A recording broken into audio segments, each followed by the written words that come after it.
बिस्मिल्लाहिर्रहमानिर्रहीम। अस्सलामुअलैकुम। BBC 11 headlines news से मैं हूं सबा मुनीर।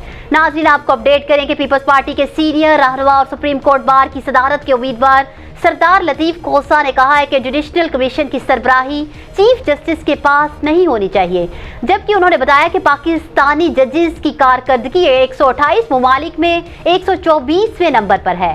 लाहौर के मुकामी होटल में वकला से खिताब करते हुए सरदार लतीफ खोसा का कहना था कि हमारे ओहदेदार जजेस की गुलामी करते हैं, लेकिन रिस्क जजेस के हाथों में नहीं। अल्लाह की रस्सी को थाम कर रखें, इज्जत करें लेकिन खुशामद ना करें।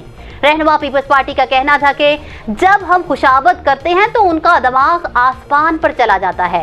हम 100 साल पुराने कानून के तहत चले आ रहे हैं जो साम्राज्य ने गुलाम बनाने के लिए बनाया था। लतीफ खोसा का कहना था कि जुडिशल कमीशन की सरबराही चीफ जस्टिस के पास नहीं होनी चाहिए, बल्कि जुडिशल कमीशन को एक आज़ाद अदारा होना चाहिए। न्यूज़ स्टूडियो से फिल वक्त इतना ही। मज़ीद तफसीलात और अपडेट्स के लिए देखते रहिए BBC 11 हेडलाइंस न्यूज़।